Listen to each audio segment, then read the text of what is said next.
जय हिंद दोस्तों, मैं हूं आपका दोस्त के बी और करंट अफेयर्स 2020 के लिए एक नई वीडियो में आप सभी का स्वागत है। तो आज के इस वीडियो में हम आगामी आपके जो भी खेलों के आयोजन होने वाले हैं, इसके अलावा पिछले एक वर्ष के भीतर जो भी खेलों के आयोजन किए गए हैं उन सभी के मैस्कॉट के बारे में बात करेंगे, यानी कि उन खेलों के शुभंकर क्या रहे थे, इसके बारे में हम लोग डिस्कस करेंगे। तो टॉपिक वाइज करंट अफेयर पर लगभग 25 वीडियो में ऑलरेडी बना चुका हूं। उन सारे वीडियो के लिंक आपको डिस्क्रिप्शन में मिल जाएगी या फिर ऊपर के आई बटन पर क्लिक करके आप उन सभी वीडियोस को देख सकते हैं।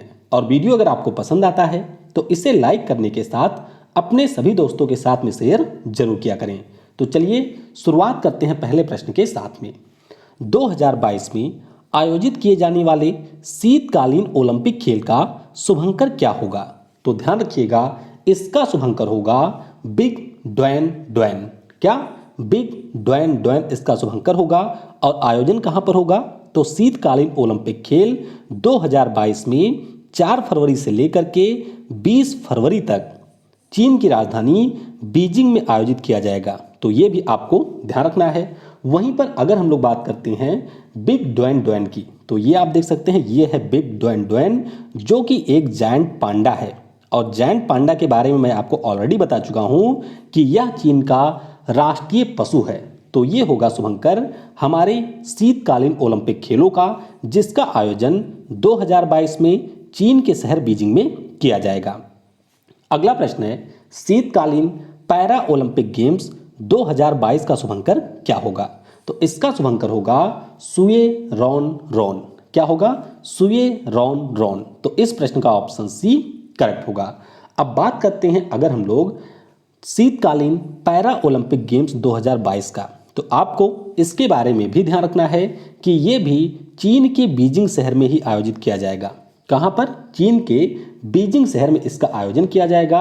और अगर हम लोग शुभंकर सुए रॉन रॉन की बात करते हैं तो यह एक मानव रूपी लॉन्टेन है।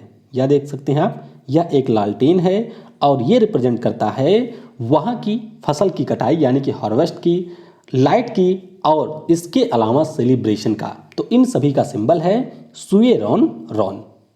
अगला प्रश्न है, किस देश में 2022 में आयोजित होने वाले 19वें एशियाई खेलों के शुभंकर का अनावरण किया गया? तो जो एशियाई खेल है यानी कि एशियन गेम्स हैं, इनका आयोजन भी किया जाएगा चीन में। तो इस प्रश्न का ऑप्शन सी करेक्ट होगा। और यहाँ पर इसके शुभंकर के बारे में आपको ध्यान रखना है। ये शुभंकर रिप्रेजेंट करता है स्मार्ट टेपलेट के माध्यम से इंटरनेट कौशल को, यानी कि इंटरनेट स्किल के ऊपर आधारित है एशियाई खेल 2022 का जो शुभंकर है। तो इसमें आपको स्मार्ट टेपलेट मिलेंगे, जिनमें एक है कॉन्ग कॉन्ग, दूसरा है लियान लियान और तीसरा है चेन चेन। तो आपको इसके बारे में भी ध्यान रखना है कि चीन में इसका आयोजन किया जाना है और इसका शुभंकर है स्मार्ट ट्रिपलेट। अगला प्रश्न है, 2022 में चीन के हांगझो शहर में आयोजित होने वाले एशियाई पैरा खेलों का शुभंकर क्या होगा? तो इसका शुभंकर होगा फेई फेई। क्या नाम है? फेई फेई इसका शुभंकर होगा। और जैसा कि हम लोगों ने अभी डिस्कस किया कि जो हमारे एशियन गेम्स है 2022 वाले, उसका आयोजन भी होगा चीन के हांगझो शहर में, और जो एशियाई पैरा खेल होंगे उनका भी आयोजन किया जाएगा चीन के हांगझो शहर में।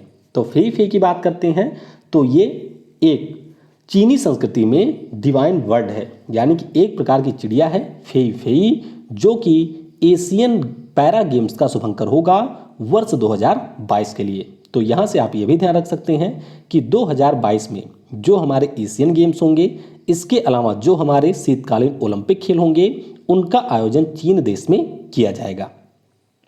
अगला प्रश्न है, राष्ट्रीय खेलों के 36वें संस्करण का आयोजन किस राज्य में किया जाएगा? तो इसका आयोजन 2020 में किया जाना था गोवा में, लेकिन कोविड-19 के चलते फिलहाल अभी इसको टाल दिया गया है।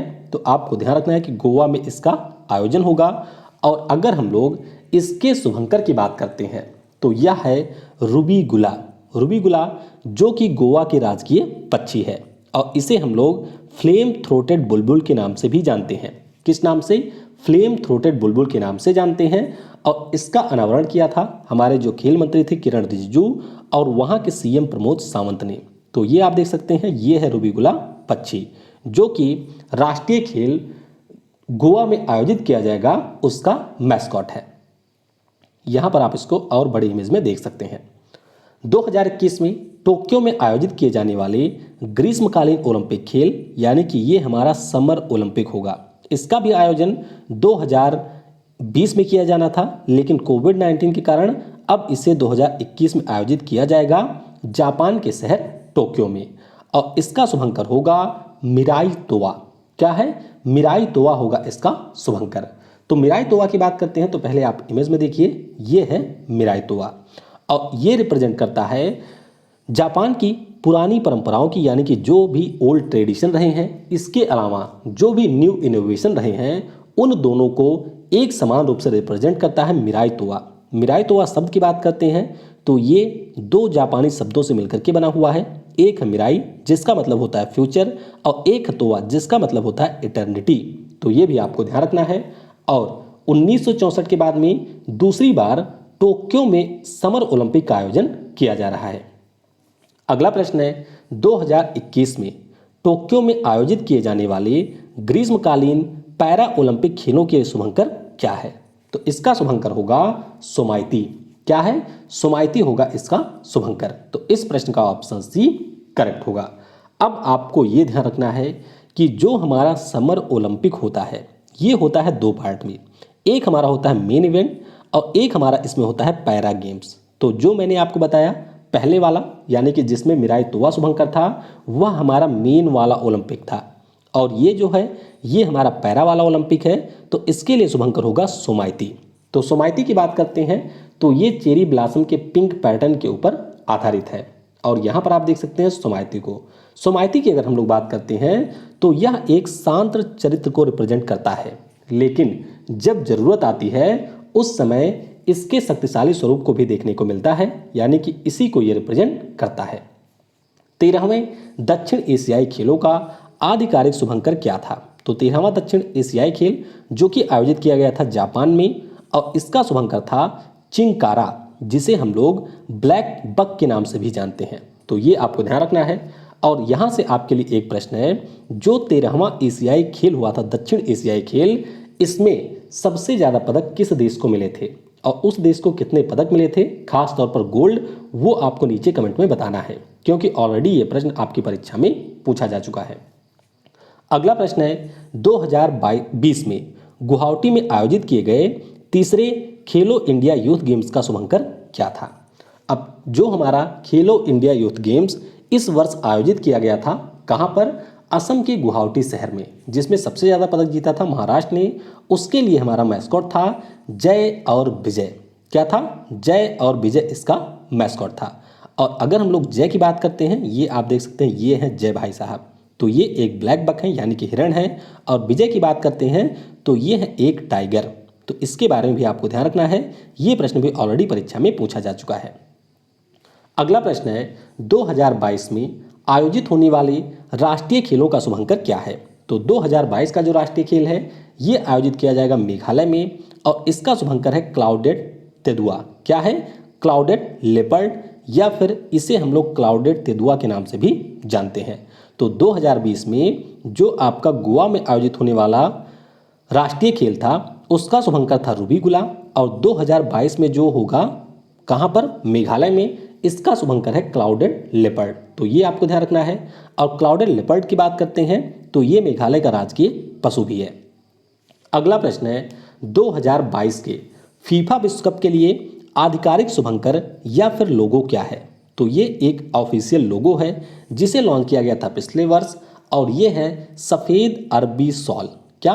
व्हाइट अरेबियन सॉल इसका लोगो है। तो इस प्रश्न का ऑप्शन ए करेक्ट होगा। अब आपको पहले तो ये ध्यान रखना है कि जो 2022 का फीफा विश्व कप है ये कतर की राजधानी दोहा में आयोजित किया जाएगा।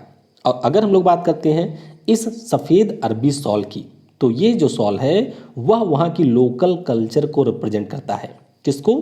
कतर के लोकल कल्चर को ये रिप्रेजेंट करता है। और इसका शेप आप देखेंगे तो ये 8 के शेप में बना हुआ है। 8 का शेप रिप्रेजेंट करता है कि 2022 का जो पुरुषों के लिए फीफा विश्व कप होगा इसका आयोजन 8 स्टेडियम में किया जाएगा। कितने? 8 स्टेडियम में इसका आयोजन किया जाएगा। और एक प्रश्न यहाँ पर खेलों से नहीं है, फिर भी इसमें एक शुभंकर था, तो ध्यान रखिएगा। CMS के COP13 का आयोजन इस वर्ष गुजरात के अहमदाबाद में किया गया था और इसका भी एक मैस्कॉट था जिसका नाम था ग्रेट इंडियन बैस्टर्ड, जिसे हम लोग गिबी या फिर गोदावन के नाम से जानते हैं या फिर इसे हम लोग सोहन चिड़िया के नाम से जानते हैं। राजस्थान का ये राजकीय पशु है और यही शुभंकर था CMS के COP13 का। तो ये सारी चीज़ें आपको ध्यान रखनी है। बाकी इसकी जो PDF है वह आपको अगले 3 से 4 घंटों में kvguruji.in के ऊपर मिल जाएगी, तो वहाँ से आप इसके PDF को भी डाउनलोड कर सकते हैं। Thanks for watching. जय हिंद, जय भारत और सबसे ज़रूरी, पढ़ेगा भारत तो बढ़ेगा भारत।